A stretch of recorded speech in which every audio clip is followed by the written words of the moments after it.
Hi, folks. Welcome back to Heard It on the X, the East Coast premier music talk show. Right now, I am joined by a local legend, actually, Cory Wells of the Three Dog Night. Cory, are you there? Good morning, Rich. How are you doing, my friend? I'm doing better. Of course, it's earlier here where I am. It's like 7 in the morning, a little after 7. West Coast, right? Yeah. What part of the West Coast? Because it's really, really cold here, my friend. Oh, is it? Yeah, it's. Well, I know that. I've spent a couple of winters there. Los Angeles. Oh, yeah. That's so you're probably looking at sun, and you're probably looking at around 80 degrees today sometime, I'll bet. And Yeah. Well, I hope so. It gets cool here too. I mean, and lots of rain. We got a lot of rain this year. cool, like negative 16. is that No, kind of cool never, here to get? Never that cold. Well, good for you. We just came back. Actually, I just came back. We broadcasted live from the NAMM show, so I was just out there, and it's a very beautiful part of the country. So, Oh yeah, you were in Anaheim, right? yeah, over in Anaheim, yeah, and then we spent a little time go over to Laguna, afterwards. But we broadcasted the show from the floor of the NAMM. It was an excellent experience. Cool. So. I want to talk about, obviously, Three Dog Night, but I'd like to start, if we can, back in Buffalo. Is that all right? Sure. All right, so take me right back to the beginning. You're a Buffalo musician, Yep. and you decide to move to the West Coast, as it happens. Is that correct? Right. Well, I actually did a stint in the Air Force. So when I got out of the Air Force, I really didn't have a job or anything, and I had to support my family at the time. My stepfather left my mother, so I was the sole provider there for a while. And so I needed as many. And I worked the days. I worked at a furniture factory. I can't even remember what it was, but it was some kind of thing that made fixed or something furniture. And of course, my job was cutting wood, which Was it Kittinger or something like that? Was it Kittinger?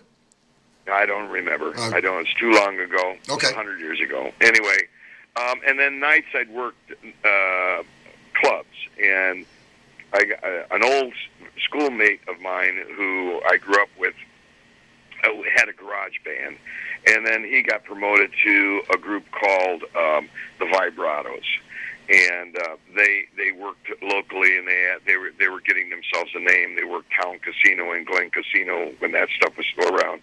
And Jan's was another place that they played. And so I went in as a singer with that band, and they wanted to change my name to Bobby DeVario because the whole band was Italian, except for my buddy who wasn't. What was your buddy's name? Can you mention your buddy's name? Or no? Mike Luston. Mike Luston. Okay. Or Luston, either Luston or Luston, and who actually ended up leaving with me to go to the West Coast. Anyway, and then we found out that we were being used and abused, and we decided to start our own band, and he took it and called it the New Vibratos, and we worked at a place called Lulabelle's for a long time, and that was on Porter, I think.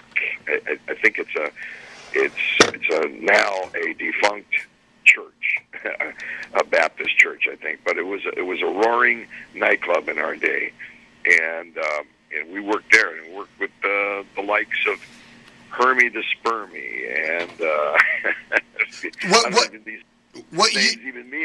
what year are we talking right now? Are we talking 67, 66?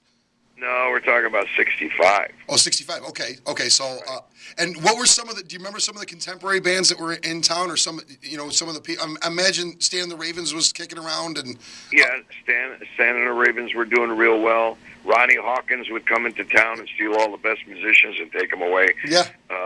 Yeah, and that was a big deal in those days. I mean, if you worked for Ronnie Hawkins, you were at the peak of your watermark or whatever.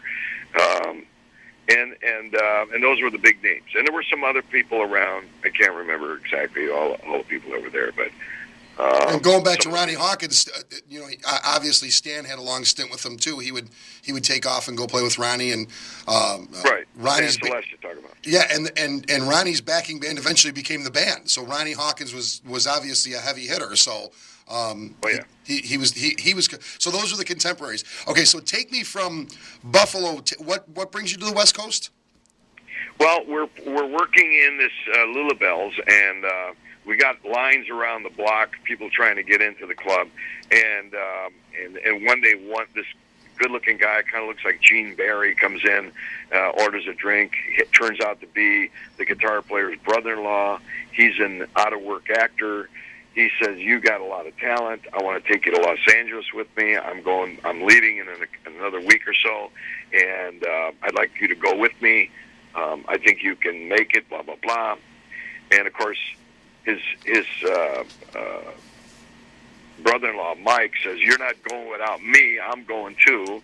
And then so does the drummer, who was a drummer by the name of Dave Trigger, which we call Trigger.